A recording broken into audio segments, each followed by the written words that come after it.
Hello, amazing learners. Welcome to today's English class.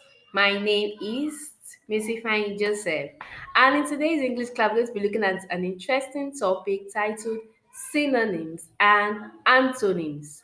We're going to be looking at a topic titled Synonyms and Antonyms. So, in today's class, we'll be learning all about synonyms. We're going to learn how the words that we use can actually mean the same thing or they can mean the opposites of each other. So we're going to be learning all of that in today's class, looking at some examples of these synonyms, some examples of these antonyms. So it promises to be an exciting class. Please stay tuned and learn something new today. Now, we're going to be starting with synonyms. What are synonyms? Now, synonyms are words that have the same or almost the same meaning. Synonyms are words that have the same or almost the same meaning. So, when we talk about synonyms, we talk about words that actually have the same meaning, or maybe not exactly the same meaning, but in a way they are similar to each other. We have some examples on the screen. We have big, large, big, large. When we use those words, we're referring to something that's quite big. So when we say big or large, they actually mean the same thing. So in most cases, you can say this is a big bag or this is a large bag. They actually mean the same thing. We have happy, joyful, happy, joyful. Both of them are different words that actually have the same meaning. So you can say she is very happy or she is joyful. They're actually telling the same thing. When we have words like smart, clever. So when we talk about words like smart and clever, smart, he is smart, he is clever. They actually mean the same thing. Someone whose IQ is very high, someone who is intelligent.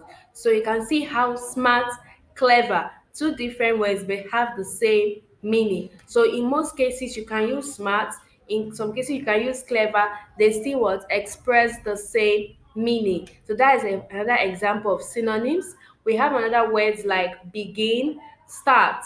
The class started at so or the class began at so time. So we can see that both of them have the same meaning.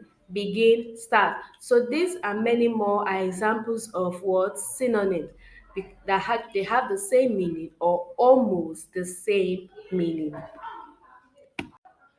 Now that we've known all about synonyms, let's look at antonyms. Now, what are antonyms?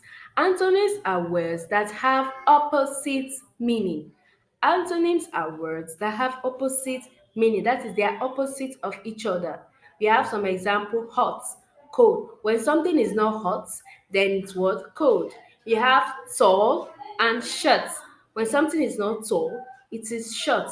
We have clean, dirty, fast, slow. So you can see they are opposite of each other. That's what antonyms. While synonyms are words that are similar in meaning, antonyms are words that are what? Opposite in meaning. Now we have some words on the screen for you, some words, synonyms, and then in their antonyms. We have cold. The synonym for cold can be frosty. They actually mean the same thing. Then the antonym for the word cold is what? Hot. We have happy, cheerful, sad. Woman, female, man. Fast, quick, slow, clean, tidy, messy, strong, powerful, weak, and many more. We have on the small, little, big, happy, joyful, sad, woman, lady, man, cold, chilly, hot. So many words with words that have similar meaning with them, they are synonyms, and then we have words that are opposite in meaning to each other. That is what? Antonyms. So I hope you've learned something new in today's class. And in the comment section, I would like for you to leave any other words that you know that have similar meaning and words that are opposite to each other. Let's share our ideas. Thank you for listening. Bye.